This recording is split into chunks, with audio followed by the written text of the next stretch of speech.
message qui était tellement important pour Jésus. Il le répétait à tout moment. Il revenait avec ça tout le temps. Il le parlait encore et encore et encore. Et on a vu qu'il parlait du royaume, n'est-ce pas? Qui peut me dire si la dernière fois, on a expliqué la dernière fois ici pourquoi on a tué Jésus? On est là. Tu peux m'expliquer pourquoi on a tué Jésus? Comme on a expliqué la dernière fois. Pourquoi on a tué Jésus?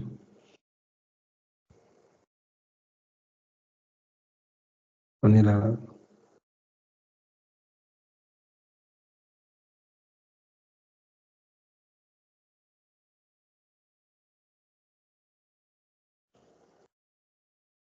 On est dans la bouille. Joël, tu peux nous expliquer pourquoi on a tué Jésus? Comme on a expliqué la dernière fois.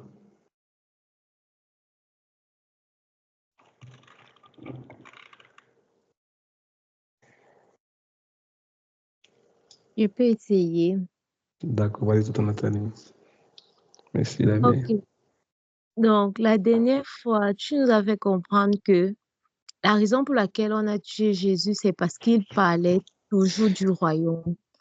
Que l'ennemi n'a pas peur qu'on prêche, qu'on parle de la nouvelle naissance, qu'on fasse même des miracles, mais il ne veut pas qu'on parle du royaume.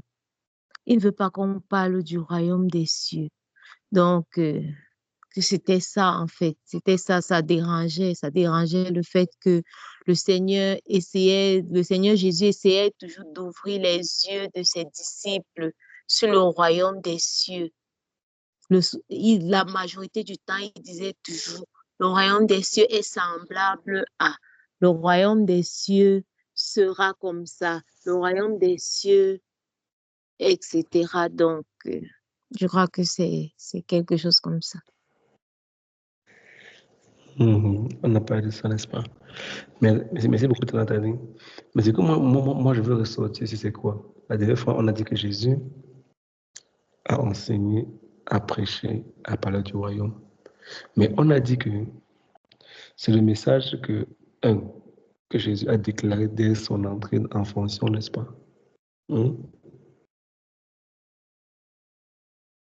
Qu'est-ce qu'il a dit dès qu'il est entré en fonction, Aïssa?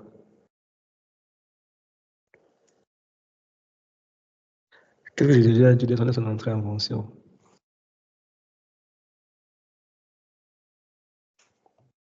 Aïssa. Je ne sais pas. Comment ça, je ne sais pas?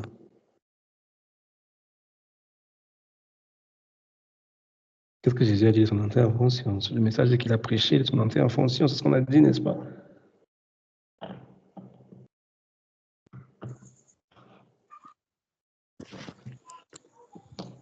Corinne n'est pas là. Joël, qu'est-ce que Jésus a dit qu'il est entré en fonction? En fait, Jésus, quand il est entré en fonction, il a parlé de la repentance, de repentez-vous car le royaume des cieux est proche. Justement. On a dit c'est tiré de Matthieu 4, 17, je crois. Justement, c'est détaillé dans le document que j'ai envoyé la semaine passée. Ça a intégré en rouge. Semaine passée. Dans le document que Lionel a renvoyé tout à l'heure. Il n'a même pas vu. Jésus a dit repentez-vous car le royaume est proche. C'est son premier message qu'il a dit quand il a commencé le ministère. C'est là, repentez-vous. C'est le message que le diable essaiera autant que possible de combattre. Deuxième point, n'est-ce pas? Que c'est le message que le diable va tout faire pour combattre. On a dit ça, n'est-ce pas? Et on s'appuie sur quelle partie de la Bible pour sortir ce message, sur cette partie. C'est où dans la Bible que le diable combat le message du royaume? Matthieu 13, 19. Oui, qu'est-ce que ça dit dans Matthieu 13, 19? Lorsqu'un homme écoute la parole du royaume et ne la comprend pas, le malin vient et il enlève ce qui a été sémé dans son cœur. Voilà. Cet homme est celui qui a reçu la semence le long du chemin. C'est ce qu'on a expliqué la dernière fois. On a dit ça. Merci beaucoup, Joël. Que quand tu écoutes la parole, tu ne comprends pas, le diable vient voler. Donc, on en a dit que le diable est où? Le diable est partout où on enseigne sur le royaume. Faites les concerts, dansez, faites votre truc là-bas à l'église, querellez-vous, insultez-vous, mangez votre nourriture, faites votre truc. Ça, il ne vous dérange pas. Mais quand vous parlez du royaume des cieux, comme c'est que la semaine passée, ça arrivait, ça va arriver cette semaine encore. On a écouté les vignes, il a volé. C'est ça, non? Partout où on parle du royaume, le diable est là. C'est le docteur Miles Monroe, chaque fois quand il veut te enseigner, il dit toujours, il prie, le Seigneur est là. Mais je sais aussi que le diable est là, parce que ce qu'on veut faire ce soir, on ne parle pas du royaume. Il ne se pas celui qui va voler, parce qu'il est là.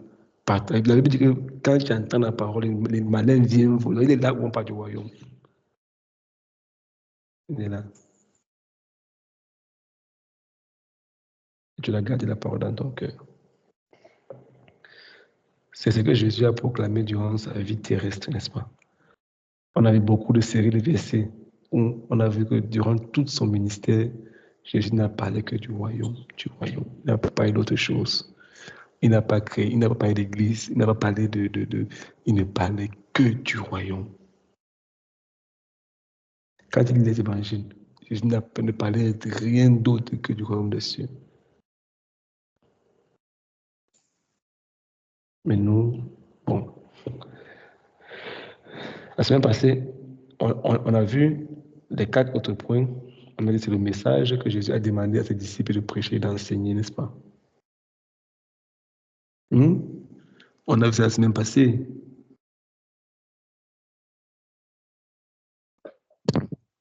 Oui. Dans Matthieu 10, verset 6, il a dit, n'allez pas partout. Il a dit non. Mais allez vers les brebis perdues de la maison d'Israël. Allez prêcher et dites. Il a mis la précision, ce qu'il devait aller dire. Allez prêcher et dites quoi? Le royaume des cieux est proche. Matthieu 10, 6 à 7. Ça s'est passé. Il les a envoyés, il a dit, allez prêcher, allez parler. Il a dit, n'allez pas dire ce que vous voulez. N'allez pas là-bas dire ce que, oh, tu sais, non. Allez dire le message ici. Le royaume des cieux est proche. Il n'y a pas un autre message. Je vous donne pas de parler. Vous avez parlé dans les débats, Mohamed est monté, l'islam est descendu, les témoins de Jéhovah. Non, non, non, c'est pas mon problème. Je viens de te dire, le royaume est là. C'est proche, c'est là.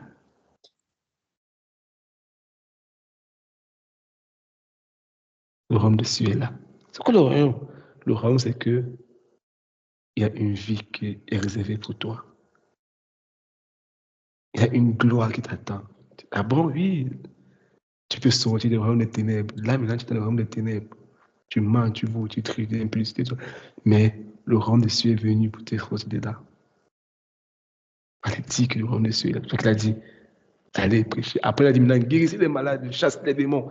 Donc, quand vous annoncez le royaume des cieux qui est là, maintenant, démontrez le royaume maintenant par l'influence que le royaume de la lumière a, le royaume des ténèbres. Donc, chassez les ténèbres pour prouver que le royaume est arrivé. On dit que le Seigneur n'a pas laissé le choix à les disciples, le choix du message qu'il allait prêcher ou enseigner. Non. Et aujourd'hui, l'Église n'enseigne pas sur le royaume. L'Église n'enseigne pas sur le royaume. On dit à l'Église, on était qu'on est, on rentre qu'on est, parce que on ne prêche pas le message que Jésus a demandé de prêcher. On n'a pas le résultat parce qu'on ne met pas en pratique ce que Jésus faisait. Et du coup, on n'a pas les résultats de Jésus parce qu'on ne met pas en pratique ce qu'il faisait, ce qu'il nous a demandé de faire. Et quand ils sont partis, vous connaissez la suite, n'est-ce pas? Et Seigneur, les démons étaient soumis. On a fait ça, ça a marché, ça a marché. Il dit que je sais que ça a marché, mais c'est pas ça mon but. Mon but, c'est que quand vous aurez fini de faire ça, que vos noms soient écrits. Parce que si vous partez faire ce que je vous dis de faire, le roi vous accompagne. Il y a une autorité qui vous accompagne. Il y a un ministre, il y a tout un gouvernement qui est avec vous. Et ça va vous accompagner. Mais ne vous réjouissez pas parce que les démons vous sont soumis. Non. Réjouissez-vous parce que vos noms sont écrits dans le livre de vie. Donc après tout ce que tu auras fait, ton cœur n'a pas dit ce que tu fais. C'est pas toi qui fais. Rien te fait le ciel. Donc, on va dans Matthieu 10, verset 8. Il a dit, guérissez les malades, aussi les morts, purifiez les lépreux, chassez des démons. Vous avez reçu gratuitement, donnez aussi gratuitement. Il dit à ses disciples qu'on peut faire sortir d'anciens royaumes qui rendent de ténèbres, qui régnaient dans les corps par la maladie, la mort, les démons, les plaintes, d'autres mots, et plein d'autres mots. Et établir le nouveau royaume qui vient des cieux. Toutes les nations ont les mêmes problèmes. Toutes les nations. Je vous dis, moi, par exemple, à l'université où on est ici, par exemple, c'est une université où il y a toutes les nations, bon, en dehors des certains Européens et les Américains, mais il y a quand même 2/3 du monde ici. Et tout le monde a les mêmes problèmes. J'ai remarqué ça avec toutes les personnes que j'ai rencontrées, que ce soit un Chinois, que ce soit un Vietnamien, que ce soit Pérou, Colombien, Africain, tout, le Maghreb, Marocain. J'ai causé avec beaucoup de personnes ici et tout le monde, quand il parle à quelqu'un, je vais tout voir. Et pour les questions stratégiques, pour voir comment il va me répondre, pour connaître son état d'esprit. Et tout le monde a le même problème. On cherche la joie, on cherche la paix, la tranquillité de l'esprit. Tout le monde a besoin de ça. Il m'a dit à quelqu'un un jour, pourquoi tu fumes? Quand je fume, ça me calme. Pourquoi tu bois? Quand je bois, je suis tranquille. Je peux dormir en paix. J'ai rencontré une jeune fille, elle prend de la drogue. Je lui dis, mais pourquoi tu prends de la drogue? Pourtant, tu as beaucoup d'argent. Pourquoi elle dit que si je ne prends pas, tu ne peux pas dormir? Quand je prends quand je prends ça, je dors bien.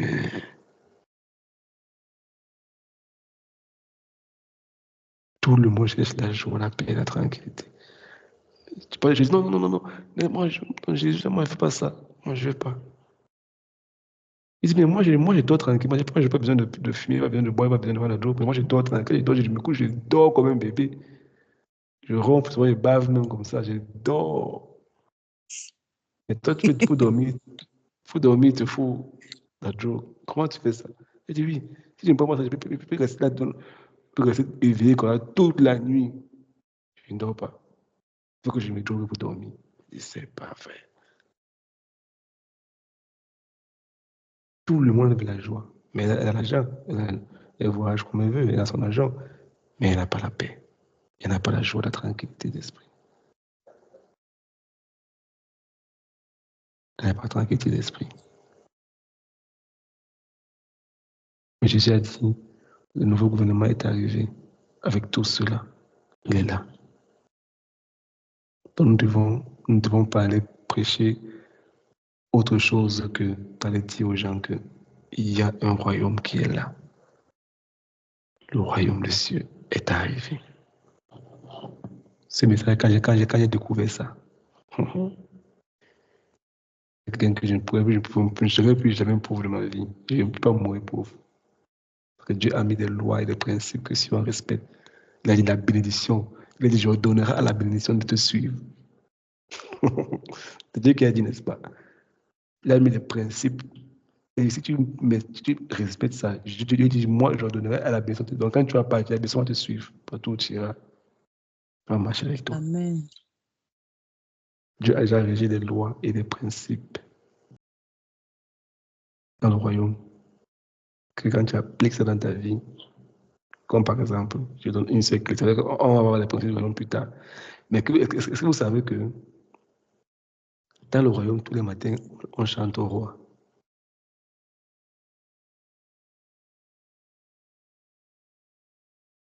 Une des lois du royaume, c'est que tout le matin, quand tu te lèves le matin, tu dois adorer le roi.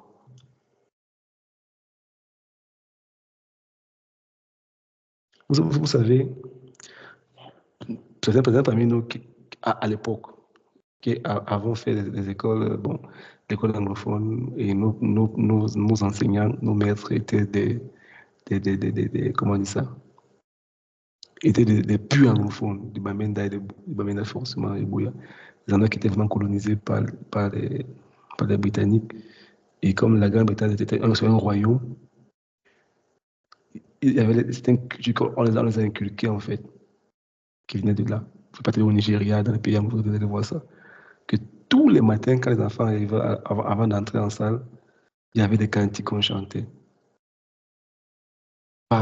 Nous, par exemple, nous, on chantait on nous faisait chanter les chants, comment on dit ça?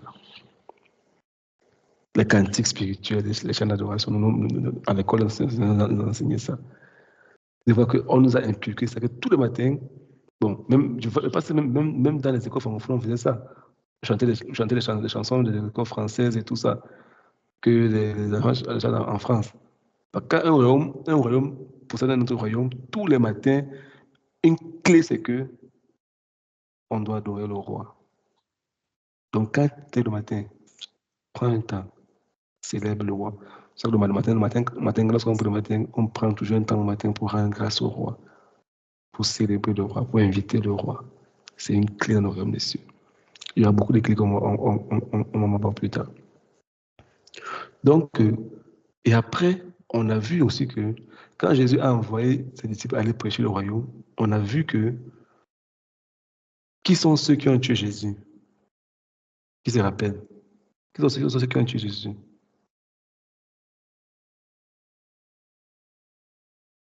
Qui sont ceux qui ont tué Jésus? On est là.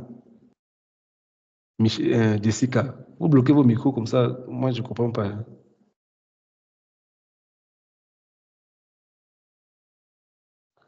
Qui sont ceux qui ont tué Jésus?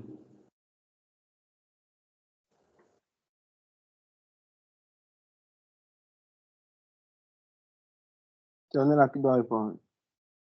Tout le monde peut répondre. Moi, je dis c'est le sont les Parisiens. Du moins, c'est le peuple juif. La dernière fois, on a expliqué ça, non?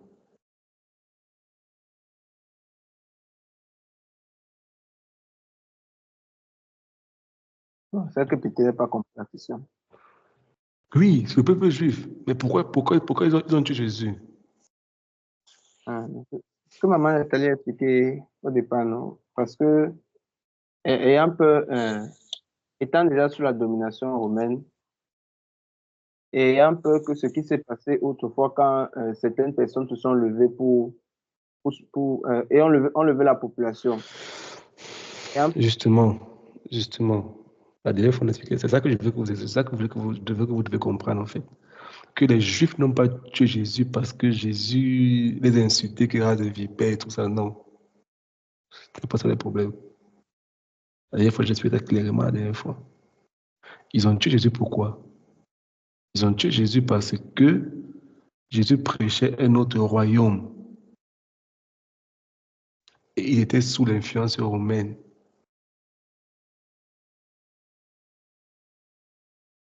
Rome était comme les gouverneurs, eux qui gouvernaient ils ont conquis la période, ils ont conquis la partie du monde à cette période-là. Rome les avait conquis, Rome avait pris le pouvoir sur eux. Et Rome les imposait des choses compliquées. Ils devaient payer le taxes sur tout.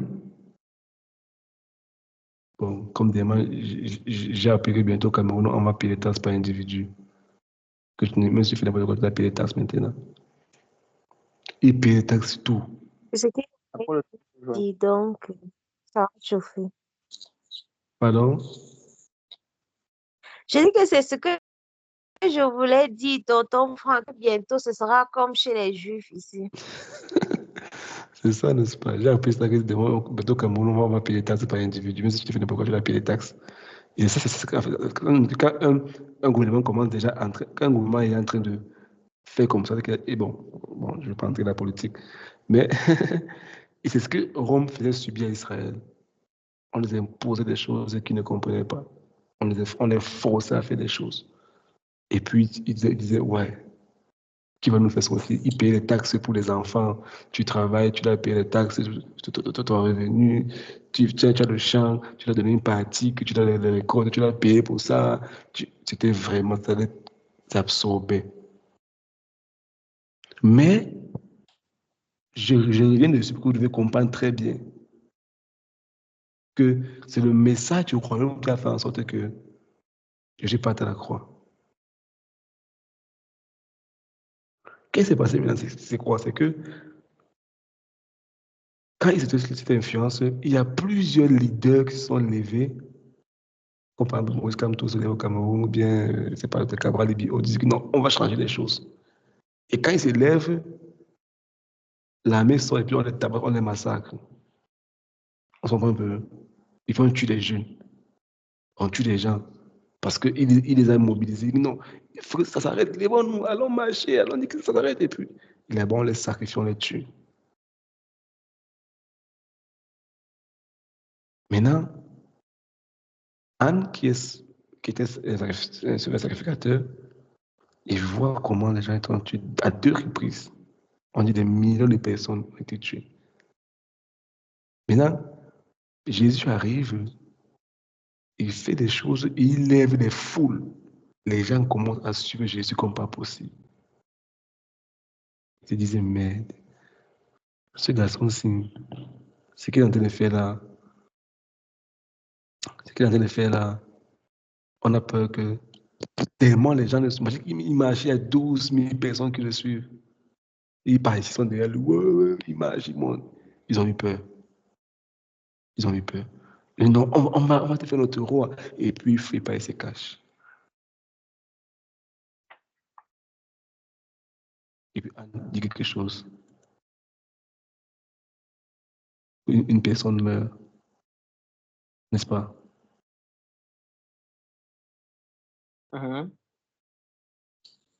Au lieu que tout le peuple meurt encore, n'est-ce pas? Elle appartient à la Bible, n'est-ce pas? Oui. Oui, j'ai vu ça. Oui. Voilà. Donc, il s'est dit, si le gars là commence à faire tout comme ça, il ne pas, pense que c'est dans Jean 11, voilà la référence, Jean 11, 50. Quelqu'un peut lire ça pour nous?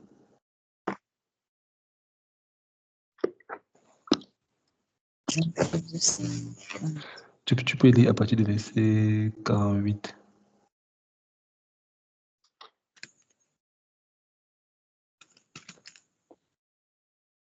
Bon, Jean 11. 48. Ok. 48. Ou bien bon, vas-y à partir du verset 45. Tu lis ou je lis? À partir du verset 45, je vais lire. Ah, ok. Je vais pas dire ça, vas-y. Ah, ok. Beaucoup de Juifs sont allés chez Marie et ils ont vu ce que Jésus a fait. Ils se mettent à croire en lui, mais certains d'entre eux vont trouver les pharisiens et ils leur racontent ce que Jésus a fait. Alors les chefs des prêtres et les pharisiens réunissent le tribunal religieux et ils disent, « Cet homme fait beaucoup de signes étonnants. Qu'est-ce que nous allons faire? Si nous le laissons continuer, tout le monde va croire en lui. Ensuite, les Romains vont agir. Ils vont détruire notre temple et notre nation. » L'un des chefs juifs, nommé Caïphe, est grand prêtre. Cette année-là, il leur dit, « Vous n'y comprenez rien. Réfléchissez donc. Pour vous, il vaut mieux qu'un seul homme meure pour le peuple. De cette façon, la nation entière ne sera pas détruite. » Vous comprenez ça, n'est-ce pas? Non, c'est bon. Je voulais que vous compreniez ce verset-là. Oui, un peu ça. Il dit que si c'est que la foule continue à suivre comme ça, là, Rome peut encore venir nous créer des problèmes ici. Hein? Quand la dernière fois, c'est que ça venait avant lui, on soulevait le peuple. Ici, quand on dit comme ça, un jour, ils ont eu peur qu'un jour, Jésus peut se dire que bon, allons contre Rome. Parce qu'il a dit, venez vous sauver. Il a peur qu'un jour, il va dire que bon, allons contre Rome. On dit non, nous, on ne veut plus voir les gens mourir. On ne veut plus voir nos gens sacrifier. On ne veut plus voir les gens mourir de cette manière. Non, mieux, nous-mêmes, on le livre. Hein? Mieux, nous-mêmes, on le livre. On dit non, on ne veut pas nous les problèmes. C'est lui qui crée les problèmes. Pardon, tuez-le. Nous, on veut vivre, nous. En tant que caïf, en tant que responsable, que je ne veux pas voir les gens mourir. Je refuse de voir les gens mourir comme beaucoup sont morts dernièrement. Devant moi. Je ne veux pas. Mieux, nous-mêmes, on le livre à Rome, on le livre à Pilate, et puis on va trouver un moyen de les piéger, et puis on va le faire mourir pour que les gens ne meurent pas, pour que l'autre nation ne meure pas. Parce que c'est eux, quand la dernière fois, c'est que la dernière fois en disant que quand Rome est venue à Israël, et Israélites, eux, ils ont dit à Rome que nous, on va se plier à vous parce qu'on n'a pas l'armée pour combattre contre vous. Mais laissez-nous nos traditions. On m'a dit qu'en tout cas, nous, on s'en fout de vos traditions. Payez les taxes, c'est ce qu'on vous demande de faire. On s'en fout de vos traditions. Faites vos trucs, vos prières et tout, c'est pas notre problème. On s'en prend, n'est-ce pas? Donc Jésus est mort. Les chefs l'ont tué pas parce qu'il guérissait des malades, pas parce qu'il fait du bien, parce qu'il enseignait. Non. Parce qu'il y avait plusieurs sectes. À son époque de Jésus, il y avait plusieurs sectes. Mais pourquoi lui, on l'attaquait? Parce que lui, il avait le maximum de personnes, il avait peur qu'un jour, ils n'ont pas compris que son domination n'était pas avec les armes, mais c'était avec l'amour. Et pas de peur qu'un jour, Jésus puisse soulever les foules pour aller combattre contre Rome. Ils ont décidé de le livrer eux-mêmes à Rome, qu'on le fasse crucifier. C'est clair, n'est-ce pas? Donc, son message qu'il a apporté a fait paniquer les religieux. Il dit qu'il est venu avec le gouvernement. Non, c'est nous, on ne peut pas les Romains. On ne peut pas les Romains. Ils prennent notre royaume. Mais Rome, on est sous le romain Rome. C'est ça, c'est notre roi, notre empereur. Comment il dit qu'il est un roi? Comment il dit qu'il est un roi? Non, on ne peut pas nous les problèmes. Non. C'est le pape qui donne, dit le Seigneur. Dit le Seigneur. Aujourd'hui, on va voir le 6e point. C'est le sujet pour lequel Jésus a dit de prier. 5e point, plutôt. 5e point, c'est le sujet qu'il nous a demandé, lequel il a demandé de prier. Jésus a dit qu'on va prier, comme dans Matthieu 6, 9 à 10, il a dit, voici comment vous devez prier. Notre Père qui est aux cieux, que ton nom soit sanctifié, que ton règne vienne. Jésus parlait de ce royaume-ci. Il ne parlait pas du royaume terrestre. Non, c'est le royaume de mon Père qui n'est pas sur la terre, mon Père qui est au ciel. On comprend. Ils n'ont pas compris de quel royaume il parlait. Il ne parlait pas du royaume qui est sur la terre. Non, il disait du royaume de mon Père qui est au ciel, notre Père qui est aux cieux. Que ton nom soit sanctifié, que ton règne vienne. Et quand vous priez, appelez le royaume. Que ta volonté soit faite sur la terre comme au ciel. Donc Jésus a dit de prier pour le royaume de Dieu sur la terre. Donc quand nous prions, nous devons appeler le royaume de Dieu sur la terre. Si Jésus nous dit de prier pour cela, ça veut dire que c'est quelque chose que Dieu a dans son cœur qui veut établir. Donc c'est dit quand tu pries, prie le royaume. C'est important. Appelle le royaume. Quand ta vie est un peu compliquée, appelle le royaume. C'est mieux que ton règne vienne. C'est puissant. Ne prie pas avec la peur. Oh, non, quand tu sens que tu appelles le royaume, fais appel à ton gouvernement. Tu es un enfant, tu es un fils du royaume. Appelle le règne. Ta vie est un peu, je ne vais pas pleurer, Seigneur, fais ça. Non, fais appel au gouvernement. Tu appartiens au royaume. Et quand tu pries, tu dois avoir conscience que quand tu appelles au royaume, le royaume viendra toujours à secours. Toujours. Toujours. Parce que par le nom de Jésus-Christ, tu as le droit légal. Il fait appel au royaume. Oh Père, que ton règne vienne dans ma vie. Que ton règne vienne. Viens régner, Seigneur. Appelle au règne de Dieu. Mais quand tu ne comprends pas, tu es confus, tu as les bouleversé, tu as les perdu, appelle au règne. Moi, je le fais. Seigneur, je ne sais pas où je perds. Je sens que je tâtonne, je ne sais pas, mais j'appelle au royaume des cieux. Que ton règne vienne dans ma vie. Que seule ta volonté soit faite dans ma vie. Que seule ta volonté. C'est une pierre que tu as fait, tu l'apprends à faire constamment. Appelle le règne, appelle le royaume. appelle le royaume. Donc Dieu ne veut pas, et rappelez-vous, on a dit la dernière fois que Dieu ne peut pas entrer dans les affaires des hommes, n'est-ce pas? Sur la terre, si l'homme ne l'a pas invité, on a expliqué ça clairement encore et encore, je vais continuer d'expliquer ça jusqu'à ce qu'on quitte cette terre, que Dieu ne va pas interférer dans nos affaires si on ne l'a pas invoqué. On a vu ça dans Psaume 115, verset 15 à 16. Quelqu'un peut dire pour nous, Psaume 115, verset 15 à 16. On a dit que Dieu peut tout faire, mais Dieu ne va pas faire quelque chose sur la terre sans un homme. C'est ce qu'on a fait, on a dit, n'est-ce pas? Ce que Dieu veut faire dans ta vie, il a besoin de toi. Ce que Dieu veut faire dans ma vie, il a besoin de moi. Si un homme ne te met pas la prêche, il faut qu'ils ne vivront jamais le jour. Dieu a besoin d'un homme. Qui enverrai-je? Tu as dit, qui enverrai-je? On a vu beaucoup de temps dans la Bible où Dieu dit à Moïse, Moïse, j'ai entendu mon peuple, ils ont crié, ils pleurent, je suis venu moi-même pour les délivrer, parce qu'ils ont crié. Il dit, oh, Moïse dit, oh Seigneur, merci, enfin. Et puis il dit à Moïse, il faut partir. Moïse dit, quand arrive, Moïse dit, hey, Seigneur, tu pars comment?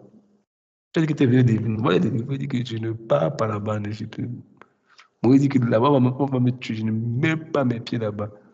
Dieu dit qu'on parle avec toi. Dieu a dit que c'est qui m'a envoyé. Et je suis avec toi. Moi, je dis que jamais dans la vie, zéro. Je ne mets pas mes pieds là-bas. C'est ça que Dieu a commencé à convaincre Moïse. Si c'est fait comme ça, là, dans ton bâton, tu vas le convaincre. Alors qu'il parle. Mais si Moïse dit qu'il ne part pas, Dieu va chercher quelqu'un d'autre. Il va prendre encore du temps. Puis de trouver une autre personne pour le faire. Mais Dieu ne va rien faire sur la terre sans un homme. Vous comprenez ça? L'ange vient voir Zacharie, Gédéon. Vaillant héros. Que moi, je vais un héros. Jamais de la vie. Je ne suis pas un vaillant héros. Tu me connais même. Peut-être que tu connais personne. Je suis le dernier fils de mon père. Notre tribu est la dernière. Chez nous, notre tribu, on n'est pas fort. C'est les Judas qui est le jeune lion. Nous, on n'est pas dans ça. On n'est pas dans ça. C'est Judas qui fait en guerre. Nous, on n'est pas. Je prends encore notre maison. Il est dernier. Non. Là, on doit le convaincre maintenant. Non, tu es comme ça. C'est vrai, ok. On va convaincre là. Il veut que, tant que Dieu n'a pas dit que je vais partir, tu ne vas pas bouger. Tu vas attendre, une autre personne va venir. Le sacrificateur Élie a des problèmes. Dieu ne parle pas parce que Dieu l'a parlé, il n'a pas obéi à Dieu. Dieu veut quelqu'un d'autre. Il appelle Samuel. Samuel. Tant que Samuel ne dit pas que oui, Seigneur, je t'écoute, Dieu ne parle pas.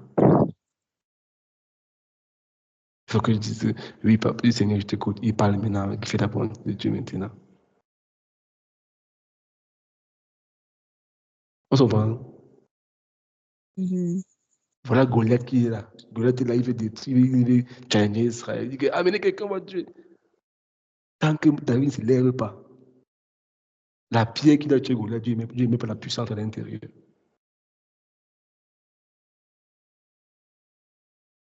Est-ce qu'on se comprend? Que ce soit Esther, tant que son peuple est en train de souffrir, si elle ne se lève pas, elle jeûne 3 jours, ça ne change pas. Que ce soit avec Daniel, captivité, s'il ne jeûne pas, il prie. Dieu voit aussi, Dieu regarde, il voit. Il n'a pas trouvé un homme qui va le faire.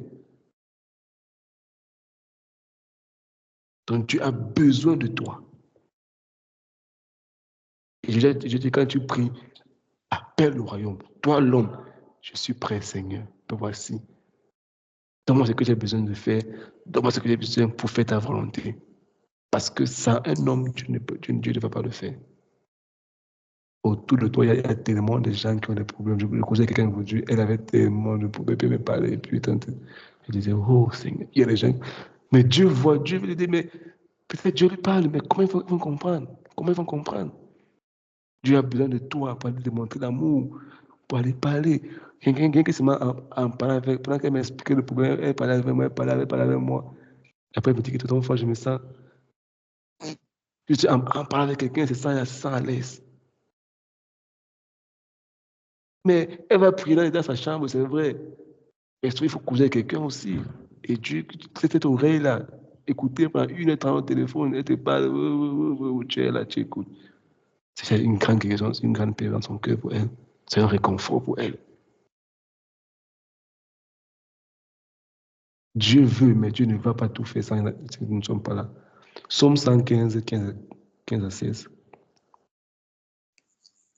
Psaume 115, 15 à 16. Que le Seigneur vous bénisse, lui qui a fait le ciel et la terre. Le ciel est le ciel du Seigneur, mais la terre, il l'a donnée aux hommes. Amen. On se comprend, n'est-ce pas? Que Dieu a donné la terre aux hommes, n'est-ce pas? C'est pour les hommes. C'est la Bible qui le dit. C'est plus simple pour Dieu. C'est pour les hommes.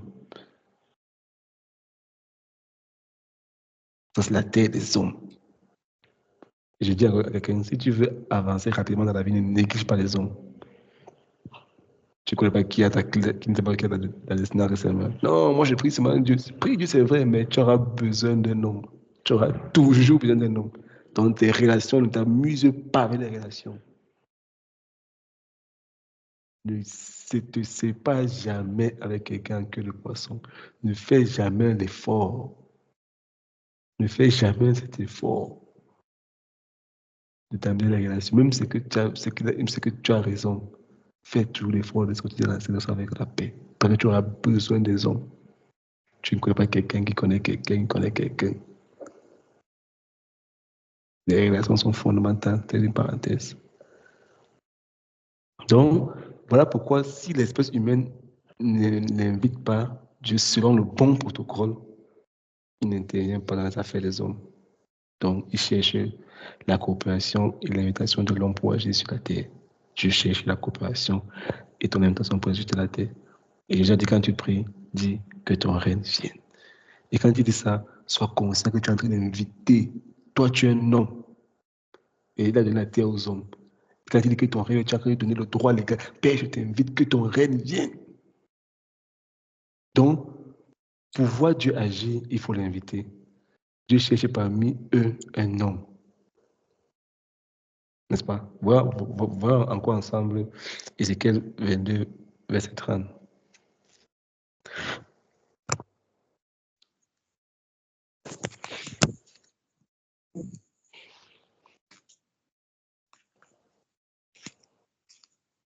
Ézéchiel 22, verset 30.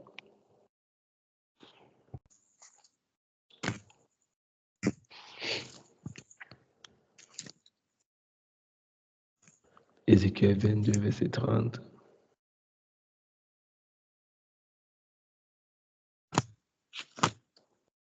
Ézéchiel 22, verset 30, selon le semeur. J'ai cherché parmi eux quelqu'un qui construise un rempart et qui se tienne debout sur la brèche devant moi en faveur du pays, afin que je ne détruise pas, mais je n'ai trouvé personne.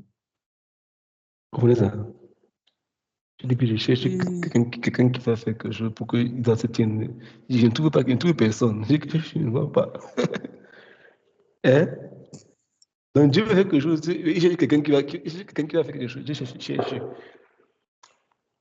Dans la famille de Lionel, il regarde. Dans la famille de Nathalie, il cherche. Dans la famille, je ne trouve pas. Je dis que je ne trouve pas.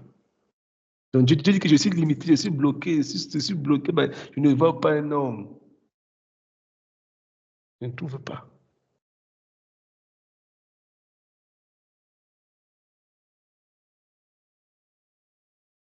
Mais Dieu a trouvé un homme qui a élevé un rempart pour nous, jour et nuit. Bon, Hébreux 10, verset 5.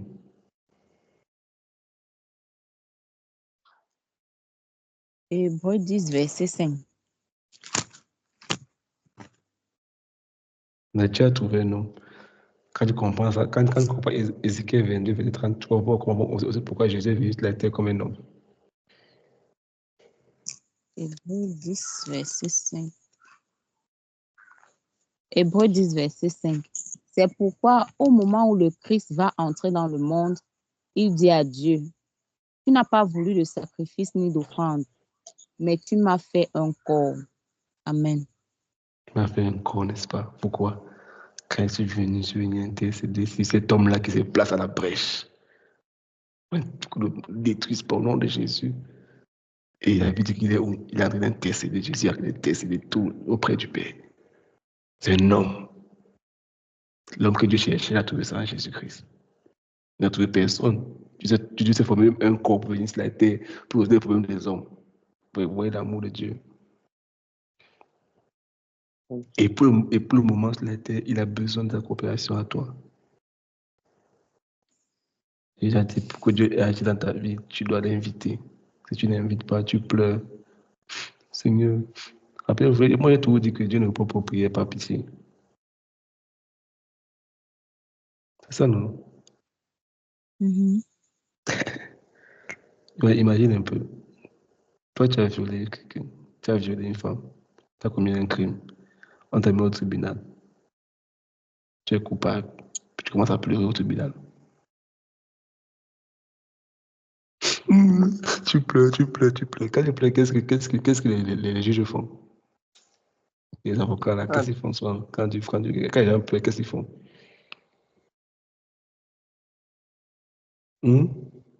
Attends que tu finisses de pleurer.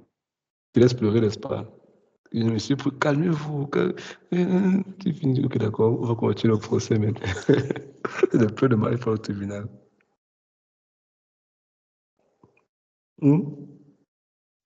Monsieur, pouvez vous calmer? Quand tu connais, la séance est renvoyée dans 2 heures de temps, dans 3 heures, il va finir de fleurir, la voix va continuer après. Ça marche souvent, hein? Non, ça ne marche pas, mon frère. Ça marche souvent peut-être quand tu plaides coupable. Et puis tu supplies qu'on diminue ta peine. Là, on a compris que tu demandes pardon. Tu demandes miséricorde. Tu supplies la miséricorde. On peut te faire miséricorde.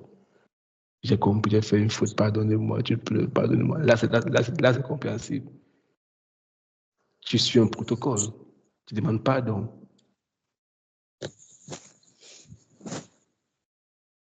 On se comprend un peu. Mais au tribunal, les plaintes ne marchent pas. Imagine un peu que tu as un problème, tu vas dire, tu commences à pleurer, tu pleures. Ça ne changera pas. C'est la loi. Quand tu vis avec la loi, tu as c'est écrit comme ça, c'est comme ça. Je dois bénéficier comme ça. Au tribunal, c'est la loi, contre la loi. Mais nous, on n'a pas la loi. Nous, on vient avec Jésus. Jésus a dit que bon, je n'aime jamais la grâce.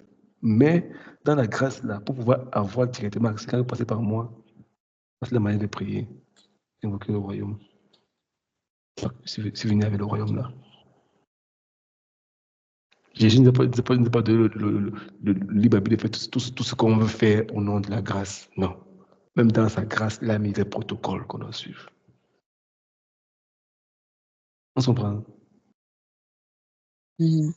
La grâce, c'est pas qu'on fait ce qu'on veut. Non. La grâce est venue nous apporter la possibilité d'entrer dans le trône de gloire, dans la présence de Dieu. Mais quand tu es là-bas, il y a le protocole. La grâce est une ouverture, justement, pour te faire dans l'accès au trône directement. Parce que quand tu es le trône, tu fais ce que tu veux. Tu marches là, torse nu. Tu dis non, il faut passer devant le roi.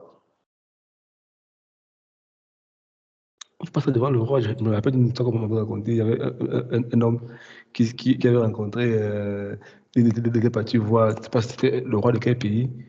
Et là-bas, la loi, c'est que quand tu es devant le roi, tu ne dois pas croiser tes pieds parce qu'on voit la semelle de tes chaussures. Les Américains sont habitués à croiser les pieds. Et puis ils croisent ses pieds. Il croise ses pieds. Voilà le monsieur. Le roi, c'est le gars qui lui dit, c'est même pas le roi, c'est même pas le roi côté simplement. Le gars dit, monsieur, on ne croise pas les pieds. Ah, il bouge les pieds. Il parle, il croise encore ses pieds. Le gars lui dit, monsieur, monsieur, ici on ne croise pas les pieds devant le roi. Il dit, les pieds. Il parlait pas, il cause encore, on s'en posé à la chaise, on l'a jeté avec la chaise. On s'en fout de qui il est. Ici, on ne fait pas ça comme ça. Il y a le protocole quand dans la face d'un roi, parce que c'est tout le royaume, le roi représente toute la splendeur du royaume. Et quand tu viens dans sa présence, il y a un protocole que tu dois suivre. Et ce protocole, Jésus nous a donné le protocole qu'on ne passe plus par tous les barrières, les frontières. Non. On va devant le roi directement. Mais quand on est devant lui maintenant, il y a des manières qu'on doit se comporter quand il est dans la présence de la cour du roi. Et j'ai découvert la semaine passée qu'il y a d'abord l'attitude quand il vient devant le Seigneur. Et beaucoup parmi nous, on est disqualifiés à cause de notre attitude. Beaucoup, on est disqualifiés à cause de notre attitude. On est devenu tellement formel avec Dieu que l'attitude, il n'y en a plus. Quand tu pries, tu n'es plus conscient. Tu n'as plus conscience de à qui tu es en train de prier. Comme l'apôtre nous disait aujourd'hui dans la prière. On prie, mais le but n'est pas la prière. Nous, on vient prier alors que le but, c'est pas la prière. Le but, c'est de rencontrer celui qu'on est en train de prier. Nous, on vient prier, mais on ne vient pas à la rencontre. Et pendant que je prie, et souvent, on n'a pas cette attitude-là. Imagine un peu que tu es devant le président de la République. Et je cause avec lui. Est-ce que tu crois que ce que tu vas lui demander, il peut te donner ça? Raïssa. Si on te convoque, on te dit que tu viens pour le bien, tu es devant le face à face. Quand tu demandes quelque chose, est-ce que tu crois qu'il peut te donner ce que tu demandes? Oui, je crois qu'il peut me donner si je demande, si j'adopte la bonne manière, quoi. N'est-ce pas? Tu sais ce qu'il va te donner, n'est-ce pas? Pourquoi tu sais ce qu'il va te donner? Parce que j'aurais certainement respecté toutes les procédures. Bon, oui, pour mais déjà demander. pourquoi tu sais qu'il va te donner? Parce que tu sais qu'il possède, n'est-ce pas? Ah oui, parce que je sais qu'il a ce que je veux. Il a le pouvoir de faire passer une ordre que dans donner ça, on débloque les comptes, on te donne, n'est-ce pas? Et quand tu demandes, tu sais qu'il peut, tu sais qu'il va te donner si tu demandes, parce qu'il a la capacité de le faire. Donc, et quand tu vas devant lui, maintenant, tu vas te comporter, tu vas t'habiller d'une manière, tu vas t'habiller différemment. Tu vas respecter la personne que tu vas avec lui. Ton attitude sera différente. Mais tu vas tramer de quand tu vas devant lui, tu vas faire attention à tes mots. Tu vas parler de temps précis, n'est-ce pas? Tu vas te réserver, n'est-ce pas? Parce que tu es devant un roi. Je vais te garantir, si tu traites de cette manière, chaque fois que tu pries, tu n'as pas une semaine. Et quand tu veux prier, arrange ta chambre, organise tes choses, arrange ton lit, sois prendre tout propre, organise tout. Mets-toi comme tu es ton roi. Il est là en ce moment. Donne-lui la place du roi. Tu verras. Tu verras les choses vont changer dans ta vie. Vous savez, je parlais ça avec la sœur du mois, je lui disais, j'écoutais le docteur Monroe, il a dit quelque chose qui m'a... Bon, c'est le Père là vraiment, le Seigneur. Il a enseigné ce leadership. Dans l'enseignement, il disait qu'il y a une différence entre la délivrance et la liberté. Quand la Bible dit que celui que le Christ a affranchi, il est vraiment libre. N'est-ce pas? Donc, quand Christ te délivre, tu deviens libre. Et là où il y a l'Esprit de Dieu, il y a l'Esprit de liberté. N'est-ce pas? Il disait qu'il y a une différence entre la délivrance et la liberté. Quelle est la différence entre les deux?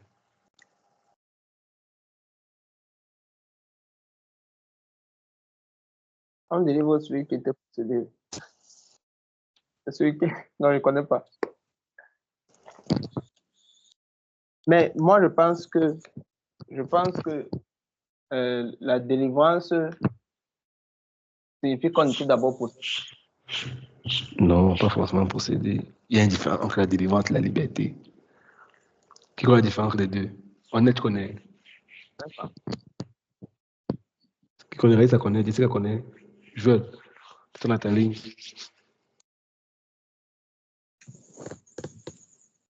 Bon, je vais essayer. La délivrance déjà sous-entend que tu étais prisonnier quelque part ou de quelque chose. Et puis, on t'a sorti de là ou tu es sorti de là. Maintenant, la liberté, c'est la capacité de jouir de ses droits et de ses devoirs sans contrainte. C'est pas loin de ça. C'est pas loin de ça. Justement, c'est pas très loin de ça. Israël, vous savez pourquoi Dieu a tué tous les Israéliens qui sont sortis de l'Égypte? Parce qu'il murmura. Il ne me laisse pas. Vous savez, non, c'est pas moi. Moi, j'ai pas un jet privé. Le docteur Monroe dit que quand il voyageait avec son jet privé, il dit entre Israël et l'Égypte, en avion, c'est 15 minutes. Il dit en avion, la distance entre Israël, vous voyez votre carte du monde, c'est pas très loin. Entre Israël et l'Égypte, c'est 15 minutes de distance en avion. De 20 à 15 minutes. Il dit, tu veux partir à pied, Israël et l'Égypte. Il dit, c'est maximum. Parce que quand il était là-bas, on nous a dit, bon, 11 jours, si tu passes, tu traverses l'eau. Mais si tu veux partir à pied, les contours, sans passer par l'eau, tu as 40 jours à pied. Mais eux, ils ont traversé l'eau à pied. Donc, du coup, normalement, ils devaient faire 11 jours. Puisqu'ils ont traversé la mer était divisée. Mais si la mer n'est pas divisée, quand tu vas passer par les endroits, les routes, tu vas faire 40 jours entre les deux pays. Et si tu pars par bus, par voiture, tu peux faire 3-4 jours de route. Mais ils ont fait 40 ans. Que Dieu les a fait tourner pendant 40 ans, la distance de 11 jours. Ils ont tourné pendant 40 ans. Et là-bas, il explique, le monde dit d'espérance, il dit, Dieu les a délivrés de l'oppression égyptienne. Dieu les a délivrés de ça. Mais ils n'étaient pas libres. Pourquoi? Parce que Dieu te délivre, c'est la responsabilité de Dieu de te délivrer, mais c'est ta responsabilité de toi d'être libre. La délivrance, c'est quand on enlève l'oppression qui était sur toi. La liberté, c'est d'accepter que tu es la petite oppression. C'est comme un enfant qui est né en prison. Il a grandi en prison. Toute sa vie, c'est la prison. Il va à la prison. Il sait que c'est il ne sait pas qu'il y a un autre monde dehors. Il ne sait pas qu'il y a une vie dehors. Où on peut manger ce qu'on veut. On peut aller où on veut. Lui, il est né en prison. Donc, ses parents l'ont accouché en prison. Il a grandi en prison. Et un jour, on lui fait sortir de la prison. Il est dehors, il vit comme un prisonnier. Comprenez ça? Hein? Donc, on l'a délivré, mais il n'est pas libre. Parce que dans ta mentalité, il est toujours en prison.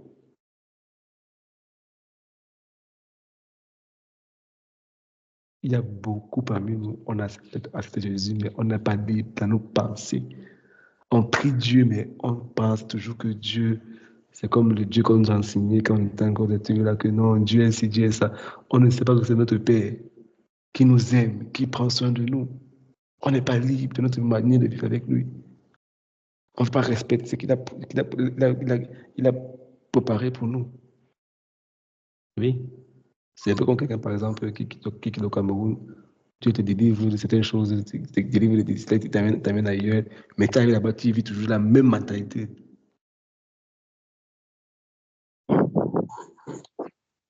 On t'a délivré, mais tu n'es pas libre. Dieu t'a retiré du monde, il t'a péché, il t'a délivré, mais tu es resté condamné. Non, je ne suis pas comme ça. Non, personne ne m'aime. Moi, je suis comme ça. Moi, je ne suis pas. Moi, je ne. Alors, vous te dites non. Donc, c'est la responsabilité de Dieu de te délivrer, mais c'est ta responsabilité à toi d'être libre. Et Dieu a dit, ces gens-ci, il a décidé de délivrer de l'oppression égyptienne, mais ils ne sont pas libres. Tout en train de murmurer, en train de se plaindre. Oh, Dieu dit que non, ces gens-ci, il faut que je finisse. Dieu les a fait tourner. Dieu les a fait tourner. Dans ta vie, là, tu tournes depuis parce que dans ta mentalité, tu n'es pas libre. Tu te fais tourner, tu tournes sur place, tu tournes, tu es là, tu tournes.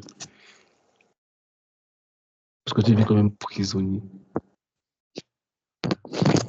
Tant que tu ne comprends pas, Dieu ne fera pas.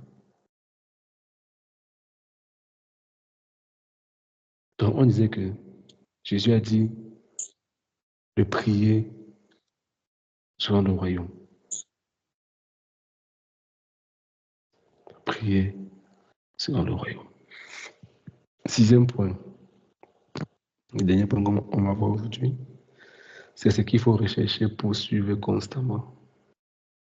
Jésus a dit que si ta vie, il y a une seule chose pour laquelle tu dois vivre sur cette terre, une chose qui est digne de poursuivre, une chose qui doit prendre ton sommeil, qui doit te lever, une chose qui doit affecter tes pensées, qui doit te consumer, une chose que tu dois rechercher chaque jour.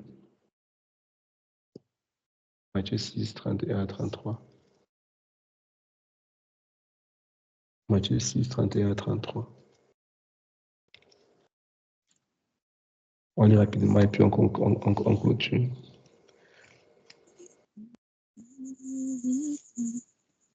Matthieu 6, 31 à 33. Matthieu 6. Okay. Matthieu 6, 31 à 33, selon le chemin. Ne vous inquiétez donc pas et ne vous dites pas, que mangerons-nous ou que boirons-nous, avec quoi nous habillerons-nous? Toutes ces choses, les païens s'en préoccupent sans cesse. Mais votre Père qui est dans les cieux sait que vous en avez besoin. Faites donc du règne de Dieu et de ce qui est juste à ses yeux votre préoccupation première. Et toutes ces choses vous seront données en plus. Amen.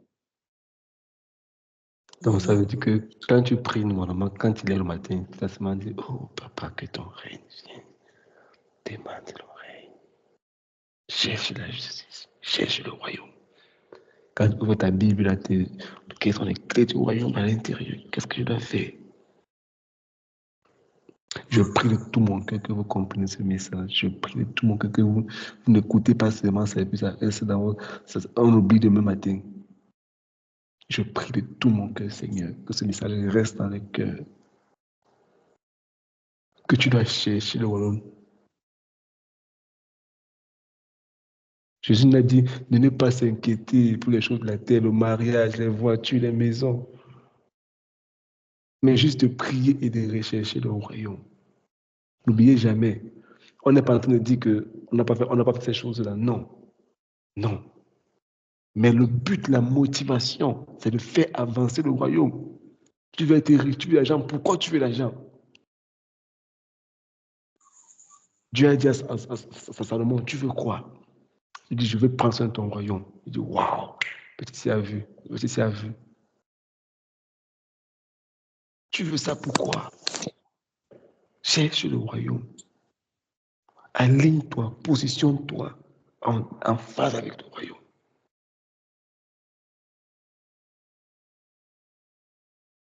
Au Seigneur, dans l'église est remplie de païens. L'église est remplie de païens. On pleure même en demandant, Seigneur, il n'y a pas de quoi manger. Et puis on pleure.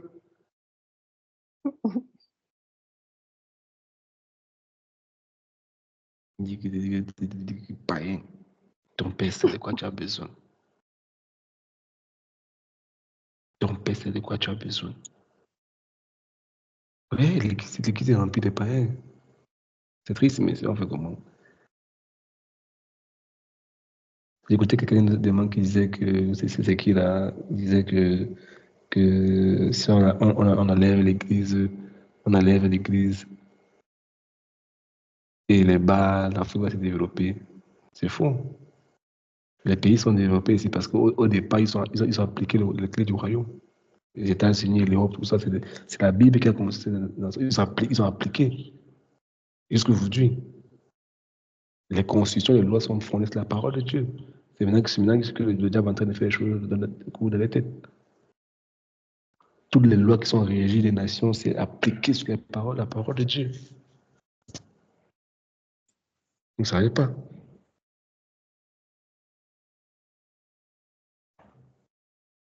Il dit, tu dois chercher le royaume. De tout ton cœur, tu dois désirer le royaume de Dieu. Il y a une génération que Dieu va rendre beaucoup parmi nous, très riches. Pas pour ta gloire, mais pour le royaume. Parce que la fin du monde arrive. Le diable est en train de se préparer. Dieu se prépare aussi. On va faire des croisades, on va faire des choses. Tu vas mettre les enfants de Dieu à des positions pour attirer le plus grand nombre à lui. Parce que le but, c'est de faire avancer le royaume. Donc nous pouvons avoir ces choses sans la joie, sans la paix, sans la justice. Parce que le royaume, quand tu l'as, tu as la joie, tu as la paix, tu as la justice. Tu peux avoir le mariage, tu peux avoir des voitures, tu peux avoir l'argent, mais tu n'as pas le royaume. Parce que qu'est-ce que le royaume de Dieu? Le royaume de Dieu, c'est la joie, c'est la justice, c'est la paix qui vient par le Saint-Esprit. Nous ne devons pas chercher la bénédiction de Dieu chaque jour. Nous devons chercher le royaume de Dieu. Parce que tu es déjà béni. Je prie de tout mon cœur que dans ton cœur, ta motivation, ce qui te pousse à agir, ce qui te pousse à faire quelque chose, ce soit de faire avancer le royaume. Pourquoi? Parce que je vous ai dit plusieurs fois, la réponse à tes prières, c'est que tu cherches. Dieu a mis ça dans la capsule. Dieu, ta mission sur la terre. Tout ce que Dieu a prévu pour toi. J'écoutais Mike Modo hier. Qui est-ce que connaît Mike Modo? Je ne sais pas. J'écoutais Mike Modo hier, il disait que la richesse que Dieu a prévue pour toi se trouve dans les problèmes que Dieu t'a appelé à résoudre. Quand tu entres dans ça, la richesse que Dieu a prévue pour toi va te suivre tout simplement. Parce qu'on ne donne jamais à un individu, on donne toujours une vision. On ne donne pas que tu es trop beau, tu es trop belle, on va te donner ta vie bien, non, on s'en fout de ça. Qu'est-ce que tu portes? Qu'est-ce que tu as comme solution d'être toi? Même au travail, on te paye pour le problème que tu résous, n'est-ce pas? C'est quand on veut une secrétaire, quand on embauche une secrétaire, parce qu'on a un problème, tu dois résoudre le problème. Et quand tu le fais mal, on te met dehors. Et Dieu, les rémunérations de ta vie sont dans les problèmes que tu résous concernant Dieu. On se comprend? On ne comprend pas. Les entreprises lancent les appels d'offres quand ils ont des problèmes, n'est-ce pas? Quand ils ont besoin. On a besoin de résoudre un problème. On veut résoudre un problème parce qu'il y a un besoin. Il lance un appel et quand tu viens, tu résous le problème là et puis on te paye par rapport au problème que tu as résolu, n'est-ce pas? Donc ta mission, c'est de faire ça. C'est quand tu le fais, on te donne une rémunération par rapport à ce que tu as résolu. Maintenant, Dieu a des problèmes qu'il a résolus sur la terre. Et tu penses que Dieu ne veut pas accompagner, ne va pas te mettre à l'aise quand tu résous ces problèmes? En tout cas, c'est pour toi. Couche, tu dors, tu pleures. Crie à Dieu. Fâche-toi contre Dieu. Dis que Dieu n'existe pas. Dis que Dieu ne veut pas ça ne changera pas. Il restera toujours Dieu. Comment est-ce qu'il dit? Fâche-toi, plains-toi. Oh Dieu, oh, depuis que je prie, tu ne fais pas. En tout cas, moi, je vais abandonner la foi chrétienne. Dis que tu fais. Tu vas te regarder. Ça ne changera pas qu'il a Dieu. Si tu me crois, tu peux en enfer. Tu mets dans ces conditions-là, en te murmurant, en te priant contre Dieu, tu vas en enfer. Directement, axe lourd.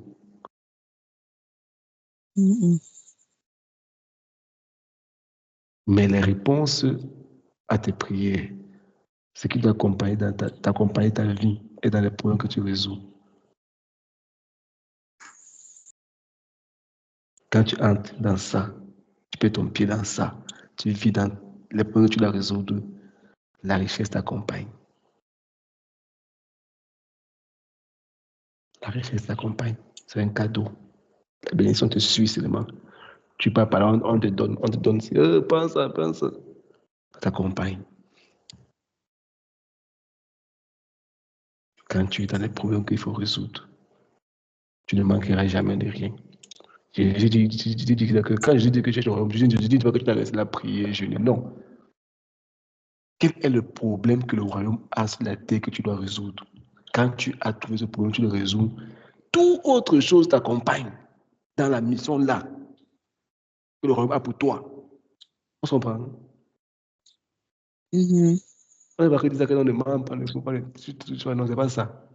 Jésus a dit que chacun d'entre vous ici là, tu t'envoies sur la terre parce que le royaume a un problème. Le royaume des cieux doit affecter la terre au travers de toi par rapport à un tel domaine. Et maintenant, quand tu cherches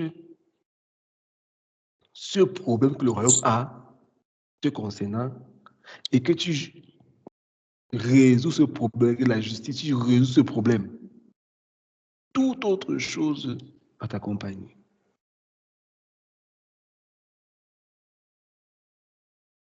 Toute autre chose va te suivre.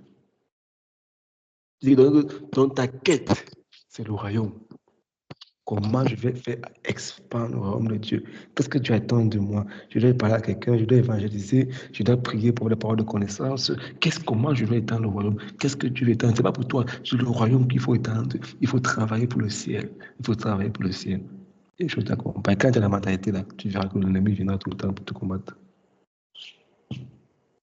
On est dans l'église, on se chamaille. Oh, la guerre des micros. Tu veux chanter, tu veux faire ci, l'autre veut prêcher. Les gens sont en train de mourir dehors. Ils ont des problèmes dehors. Vous êtes en train de faire la guerre à l'intérieur pour des choses inutiles. Les cœurs remplis d'orgueil, de jalousie, de tout.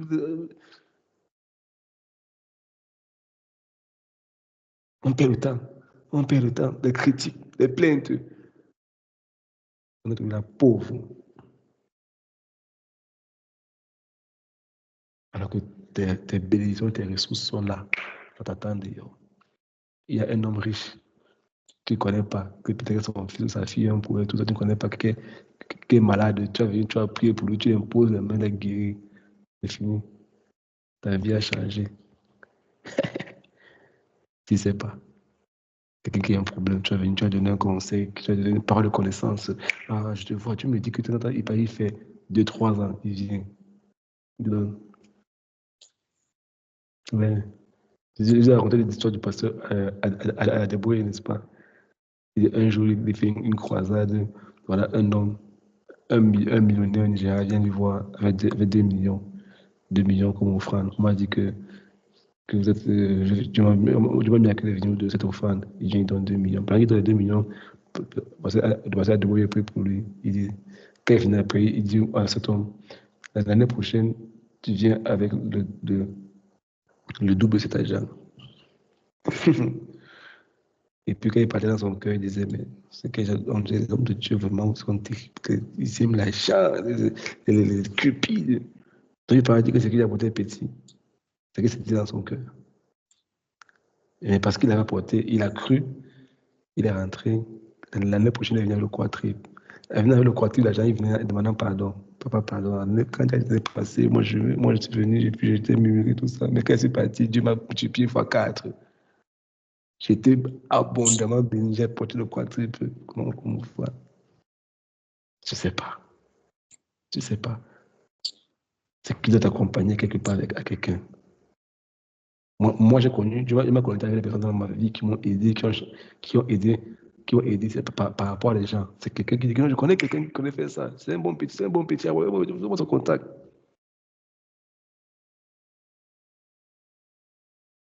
Même si on te dit que telle personne est comme ça, il est comme ça, n'entre jamais dans ça avec l'idée arrêtée sur lui. Tu ne connais pas la personne que lui connaît, qui va une solution à ton problème quelque part.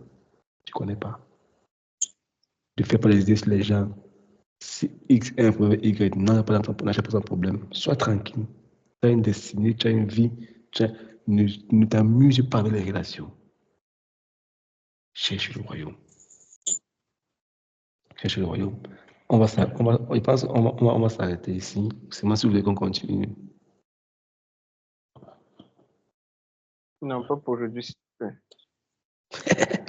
On va s'arrêter ici et on va faire une étude de cas. Tu parles pour quelqu'un. Bon, on finit une fois ça et C'est puis, bon. C'est bon, on finit une fois ça et puis j'envoie le document. On finit d'abord le document. Bon, apparemment vous êtes fatigué. Bon, on va finir la semaine prochaine. Donc, on va s'arrêter ici pour ce soir et la semaine prochaine, on va continuer avec les autres cas. Quelqu'un a une question? Tu as dit que tu devais envoyer le document plutôt avant le cours, non? Non, j'envoie le document après le cours. Ce que j'ai envoyé après, vous n'avez pas lu, c'est avant que vous ayez lu.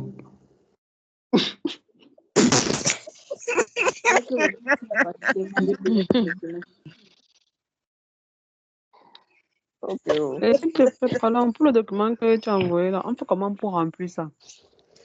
Tu imprimes nos vidéos. Ok. Si tu veux imprimer, en fait, c'est personnellement. On ne va pas corriger. C'est pour ton développement personnel. Si tu veux, tu gardes. Maintenant, demain, tu peux garder tes documents. Demain, tu peux enseigner à quelqu'un. Tu ouvres, tu donnes un cours, tu enseignes à quelqu'un. Tu dis, viens t'enseigner le royaume de Dieu. Viens t'enseigner le royaume. T'enseignes le royaume de Dieu. Moi, ce sont mes cours que je vous donne. Tu viens t'enseigner le royaume de Dieu. Tu t'assois, tu l'enseignes, tu ne prends pas, tu ne peux pas, tu le détailles. Il n'y a personne qui écoute ça, il reste le même. Jamais. Avec la Bible ouverte, les textes sont là, il lit lui-même. Il y a personne qui écoute ça, il reste le même.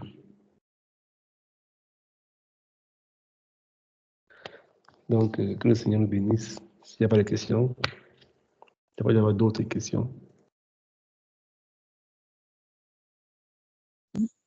Moi pas, non. Il n'y a pas d'autres questions? Non. Allô, pardon. Allô, Oui. allô? Oui, allô? Oui, Oui. oui. Depuis, j'entends document. J'ai encore parlé d'un autre document là. Moi, je ne comprends pas ce s'agit de quel document encore. Je suis dans le Avec ta groupe, voix. je n'ai pas vu. Tu n'étais pas la semaine passée. Oui. Moi également. On a mis J'ai envoyé dans le chat. Quand ami, Dans le chat. j'ai dit même pas. Lionel a envoyé les Lionel a fondements du envoyé royaume. ça. C'est ça. Oui. C'est le Et document maintenant, là. il s'agit encore de quel document qu'il faut remplir à titre personnel. C'est juste ça. C'est l'intérieur. Quand tu fais les dernières pages, Ah, d'accord, merci. à partir de la page 14, je crois. Oui. Ok. D'accord, Maman merci dit, beaucoup. D'accord. Elle a lu. Je vais partager avec vous ces dernières vidéos que j'ai partagées avec les autres hier. Et il y a que partagé ça hier. Et on va voir la dernière vidéo aussi, on va se séparer. On se comprend. Je sais pas, vous connaissez ces vidéos. Et avant, on nous voyait constamment.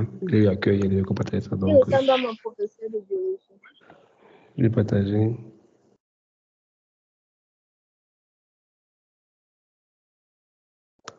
C'est quel écran déjà?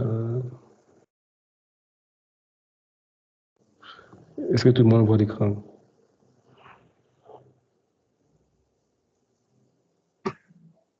Yep.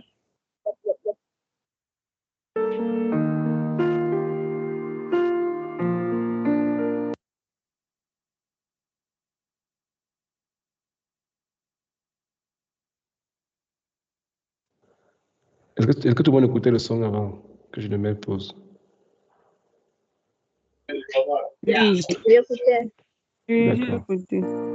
Partout dans le monde, 110 personnes meurent chaque minute sur cette terre.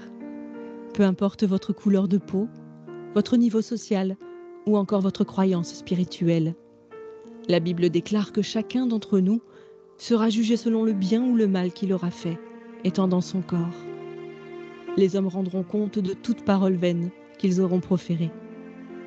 Et tout ce que nous aurons fait dans le secret sera exposé. En conclusion, sachez que vous pouvez rater votre vie, mais certainement pas votre mort.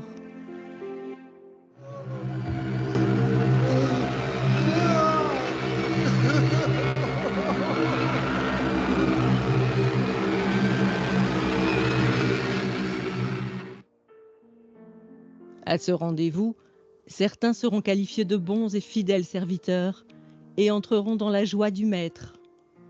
Ils auront de grandes récompenses pour avoir travaillé considérablement à l'avancement du règne de Dieu dans leur génération. Pendant que d'autres seront jugés de méchants et paresseux, car ils ne seront pas préservés du péché et n'auront pas fait fructifier leurs dons et leurs talents, afin que Christ soit glorifié à travers leur vie.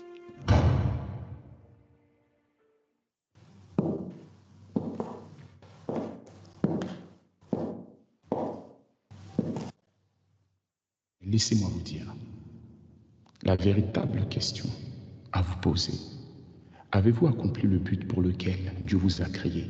Avez-vous été bon et fidèle serviteur dans ce que Dieu vous a confié? Ne vous y trompez pas, ce qui se passera ici, le juste juge jugera chacun en fonction de ses œuvres et de sa foi. Alors juste quelques instants, posez-vous la question et évaluez-vous. Patrick est mort d'un arrêt cardiaque à l'âge de 38 ans. Président d'une fondation humanitaire, il a toujours fait du bien autour de lui. Cependant, il a refusé de croire en Dieu. Le jour de sa mort ne l'a pas averti. On l'appellera l'indépendant. Indépendant, j'avais mis devant toi la vie et la mort, et tu as choisi de vivre une vie séparée de moi. Et quoi? Pardon? On est où là? Excusez-moi, mais on est où là? C'est quoi cette histoire là? Ça n'existe pas tout ça, c'est un rêve ou quoi là? Je suis où là? Je t'avais envoyé des personnes te parler de Jésus. Mais à cause de ton endurcissement de cœur et ton refus de changer, tu as persisté dans la mauvaise voie. Attendez, quelle mauvaise voie là? Quelle mauvaise voie? Attendez, j'ai fait plein de bonnes choses dans ma vie. Moi, j'ai construit des orphelinats, j'ai aidé plein de gens autour de moi, j'ai adopté des enfants, j'ai jamais tué personne, moi. Mais qu'en est-il de ces bonnes œuvres? On m'a dit que vous étiez miséricordieux. Indépendant tenta de se justifier en relatant ses bonnes œuvres sur terre. Cependant, c'est par la grâce que nous sommes sauvés par le moyen de la foi. Ce n'est point par les œuvres, afin que personne ne se glorifie. La sentence était irrévocable pour lui. Écoutez-moi, personne m'a dit que j'allais aller en enfer si je n'acceptais pas Jésus, si je ne croyais pas en Jésus. Personne me l'a dit ça. Non. Je ne savais pas ce qui allait se passer. Laissez-moi me justifier au moins. Laissez-moi me justifier, je veux pas aller en enfer. Écoutez-moi! Ah! Hervé est mort d'insolation. Une après-midi de forte chaleur sur son lieu de travail. Quelques jours avant son décès, un jeune passant l'a évangélisé en lui remettant une carte oserjésus.com. Il ne réalisait pas, mais le fait d'avoir cru au Seigneur Jésus dans son cœur et de l'avoir confessé de sa bouche lui vaudra de passer le reste de sa vie dans le paradis de Dieu. On l'appellera Dernière Minute. C'est donc le regard dubitatif que Dernière Minute se présenta devant le trône. Dernière minute. Je t'avais appelé à faire de grandes choses durant ta mission terrestre. Mais je connais rien à tout ça, moi. J'ai croisé ce jeune dans la rue, il y a quelques semaines, qui m'a parlé de Jésus, qui m'a dit que Jésus est mort par amour pour moi, de mon identité en Christ. Et naturellement, j'ai cru à cette parole. Aujourd'hui, je suis là, mais je vous assure que si on m'avait dit ça plus tôt, j'aurais gagné énormément de temps dans ma vie. J'aurais accompli les plans qui étaient prévus pour moi. Pourquoi tous ceux qui croient en toi ne témoignent pas de leur foi? Pourquoi? En effet, quiconque invoquera le nom du Seigneur sera sauvé. Dernière Minute a fait le bon choix, peu de temps avant sa mort. En répondant à cet appel au cours de sa vie, son âme sera dans le repos pour l'éternité. Mais chacun recevra sa propre récompense, selon son propre travail. Voilà pourquoi les portes du paradis lui seront ouvertes, mais aucune récompense ne lui sera accordée. Éléonore est morte sur un lit d'hôpital lors d'une opération. Durant sa vie, elle a accepté Jésus et elle était zélée pour le Seigneur. Elle avait un titre important au sein de l'Église. Elle prêchait la parole constamment. Cependant, elle avait une relation adultère cachée avec un jeune frère de son Église. Elle a cru que le fait d'être utilisée par Dieu lui permettrait d'obtenir son passeport pour l'éternité. On l'appellera double vie. Double vie. Tu avais pourtant bien commencé la course. Pourquoi ton cœur s'est-il éloigné de moi? Mais Père, comment ça mon cœur s'est éloigné de toi? J'ai eu la foi en Jésus. J'ai cru en toi. J'ai engendré des jeunes filles dans la foi. J'ai fait mon ministère, Père. J'ai prié pour des malades. Ils ont été guéris par ton nom, Seigneur. La parole de Dieu nous avertit qu'au jour du jugement, plusieurs personnes diront « Seigneur, Seigneur, n'avons-nous pas fait beaucoup de miracles par ton nom ?» Alors Dieu leur dira ouvertement « Je ne vous ai jamais connu. Retirez-vous de moi, vous qui commettez l'iniquité. » Le châtiment de double vie sera plus dur que celui d'indépendant, selon ce que Jacques avait annoncé. Qu'il n'y ait pas parmi vous un grand nombre de personnes qui se mettent à enseigner, car ceux-là seront jugés plus sévèrement. Mais Père, je suis ta fille. Je veux parler de mon Père. Non, s'il te plaît, papa. Brigitte a été emportée par la mort dans son sommeil au crépuscule de ses vieux jours. Pendant toute sa vie, elle s'est efforcée à être trouvée bon et fidèle serviteur avant d'affronter ce moment ô combien décisif. Malgré les épreuves et les déceptions qu'elle a vécues, elle a gardé son cœur de l'amertume et a persévéré dans l'action de grâce en toutes circonstances. Sans avoir de titre dans son église, elle témoignait régulièrement de Christ et prenait soin des âmes. Le juste juge la qualifiera de « cœur fidèle ». Cœur fidèle. Oui, Père. Avance, mon enfant. J'ai attendu ce moment toute ma vie. Ai-je manifesté les fruits que tu attendais? Ai-je été trouvé bon et fidèle? Si ce n'est pas le cas, je te demande sincèrement pardon. Selon qu'il est écrit, vous obtiendrez le salut de vos âmes au prix de votre foi.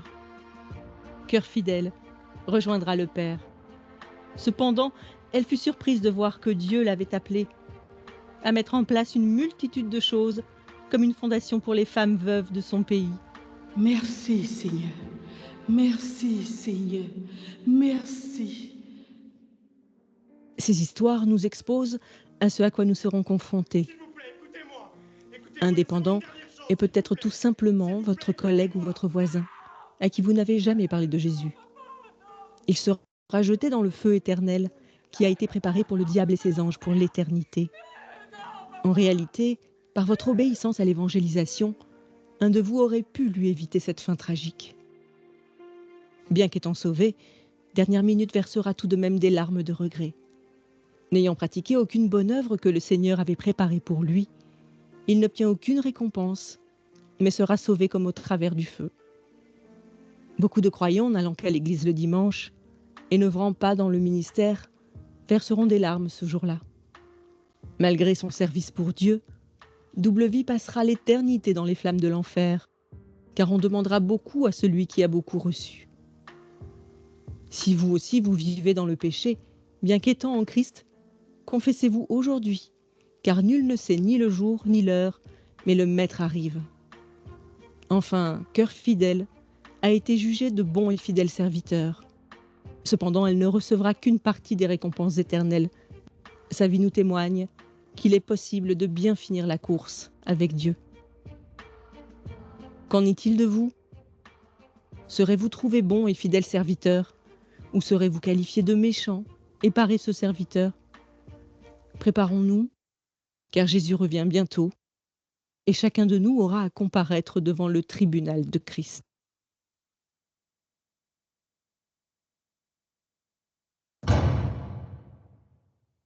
Passionnant, n'est-ce pas? Rappelez-vous d'une seule chose. Peu importe la manière dont vous avez commencé, l'important c'est de bien finir. Êtes-vous prêts?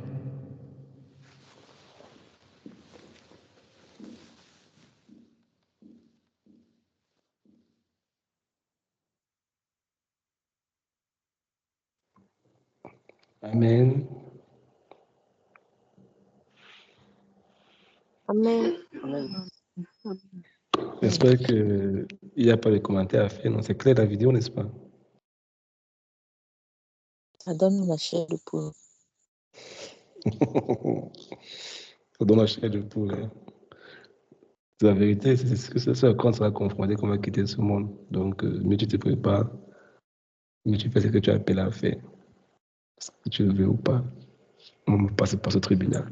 Nous tous passerons par ce tribunal. Donc,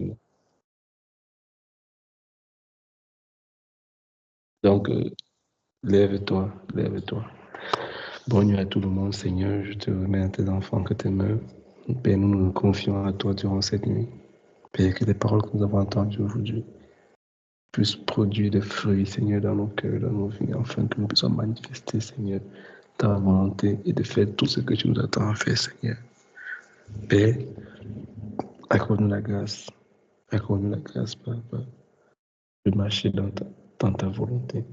Je prie que aucune autre volonté ne soit nous être imposante de la tienne. Donne-nous le zèle de parler de toi, de témoigner, de parler de Jésus autant que nous pouvons. Accorde-nous la grâce, Seigneur. Accorde-nous la grâce de faire ton œuvre, de nous préoccuper du royaume des cieux. D'abord, la première chose, c'est d'abord le royaume avant tout. De manifester ta gloire. Que ce soit toute la gloire et l'honneur qui t'est dû.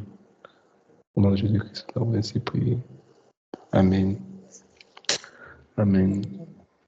Bonne nuit à tout le monde. Soyons tous bénis. On se voit vendredi. Non, vendredi, on a veillé de prier. On se voit la semaine prochaine. D'accord.